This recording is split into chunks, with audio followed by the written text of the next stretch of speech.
you're ever struggling with like time management and you're like, I don't know how to manage my time in the day, like I feel like I have a lot of work to do, how do I get it done, how do I manage my time effectively, I need you to grab a pen and a paper because this video is actually for you. Love yours.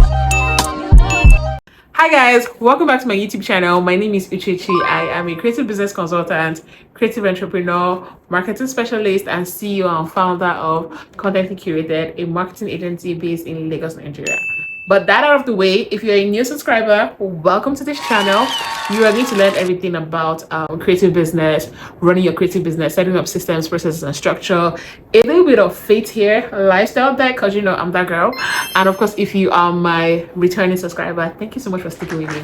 But let's get to the agenda of today. And also, if you actually have any struggles like managing your time, drop a comment in the comment section like what your biggest struggles are when it comes to managing your time. For me, mine is dealing with social media, and if yours is dealing with social media, don't worry, stick along. And if also is you struggle with like you don't know exactly where to start from or what to focus on, stick along to this video because I'm going to be touching on everything. Okay, all right. Yes, first things first, you need a to-do list. So see a to-do list as an organizer. It doesn't have to be anything fancy. I know people always like to use the digital platforms. I first of all highly recommend to get a notepad. My notepad is on here somewhere in my bag. A notepad and a pen. Why do you need a notepad and a pen? So that you're writing out all your to-dos for the day, for the week, and also first of all get yourself a notepad and a pen to have a to-do list.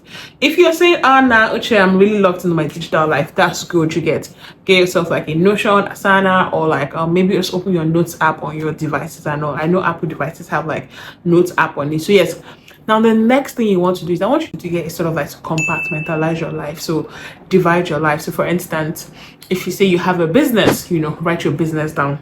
Say you also have like a side gig you're doing, like a remote offer, a remote job, write it down. If in your business you have multiple clients you're handling, write all of them down. If you say maybe you're a volunteer, you're working with an NGO, a non-profit, write that down. I'll give myself as an example. My personal list, my business list, and my business work is into two parts. So sometimes I'm dealing with administrative tax and then client tax. So I always have to write personal, CC admin, then I'll write clients out. Then I'll sort of like write my church because I also volunteer my church. I go to like a Bible college, I write down my Bible college.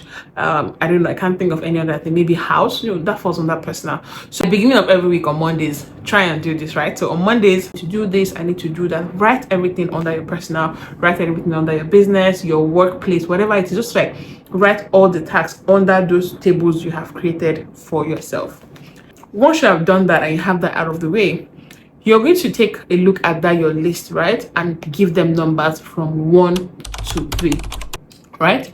So maybe you can see 1 as high priority, 2 as medium priority, and 3 as low priority.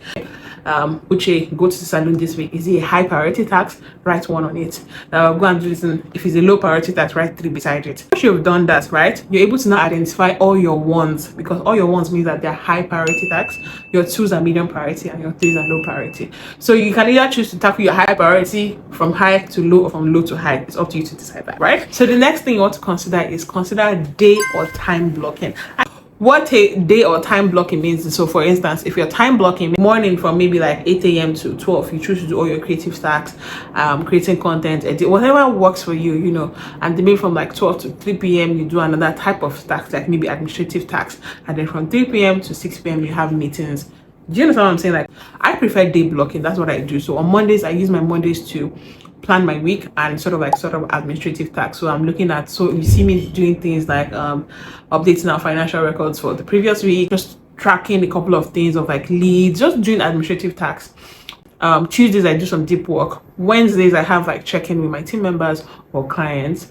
Thursday again I do some deep work again, and then Friday I also do admin work. Yes, admin work is twice in a week. No, some days, right, I shuffle around, but I have this like fixed thing that I do that helps me just stay locked in that. Okay, just know that on Monday you have to do your administrative tasks, and then if you finish it up you can then touch any other thing. Do you understand? So if you actually have any tips on time management and you really want to share, please drop it in the comment section and I want to hear from you what you think about it. Okay, so let's call this hack number 4 is I think it's always on the internet. They call it like Pomodoro. I can't remember the name. I'll probably find and put it here and all. But it's almost sort of like putting out 20 minutes, right? This sometimes is if you're really, really like over ambitious, right? So you just sort of like set your timer 2 minutes, 20 minutes, and keep your phone down and lock in on one task. See, that thing always works.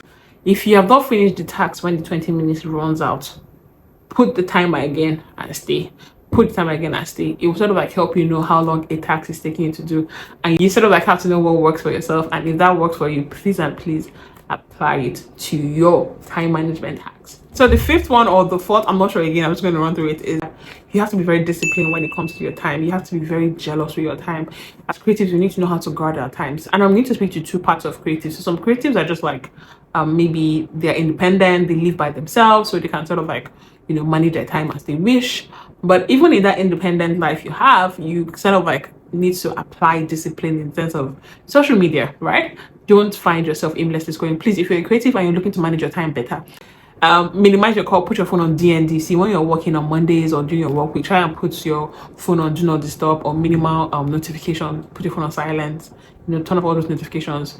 You don't need anybody buzzing you on your phone when somebody likes a video or somebody commented. No, turn everything off. You only see notifications when you open the app. Secondly, you want to install apps that would help you like lock down. So I use this app called Opal. I'm just gonna put it here. For me, I just use it. I use the free version itself. So what I do, I have like a working hour. So from I think 10 a.m. Yes, 10 a.m. to 5 p.m. is on lock. So if I want to use my social media is locked, but I can open it for like 15 minutes and then it locks it, then I go back. So once, if you're over scrolling and 15 minutes past, the app will just close on you and you have to go back to work. I've heard something they call brick. I haven't like really tested it out, but sort of like brick their phone and you, so I think the brick is like a lock.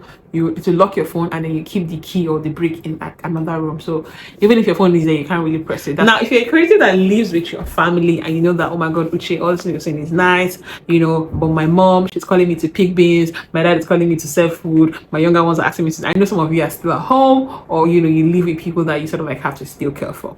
I want you to sort of like speak to them, right? Go and meet them and let them know that you see this your work. I know it looks like you're working from home and you're pressing your phone, but this your work actually means something to you. You know your family members. You just have to tell them, you know, ahead of time and tell them respectfully, right? So that they can also respect you. Now, what you're going to do is you're also going to accept your responsibility, because whether you like it or not, if you live in Nigeria or you live with African parents, as long as you're under their roof, it's their rules. So sort of like find a compromising ground, right? So if your mom is calling you to pick beans, you know, can you pick the beans before you start work? Or if you know you're going to pick beans on Wednesday cook beans on Wednesday, why don't you pick the beans on Tuesday after work?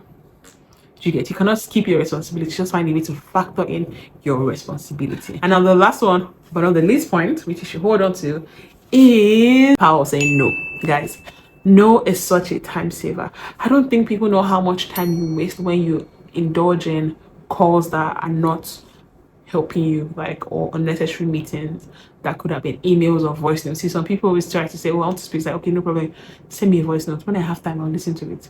But I'm working right now, or it's night time, you don't expect me to drop everything and pick up your phone. So always prioritize saying no. I think that's it for me from time management for creatives. If you have any ideas you think I didn't mention or could be helpful, maybe I skipped a thing or two, please drop a comment in the comment section. And if you're a creative looking to start your business or sort of like refine your business, I have a free creative business kit. So it has everything you need and all the information you need to know to start your creative business or refine your creative business. All you just have to do is to click the link in my description box and the copy is yours. Bye guys, see you in the next video. Bye.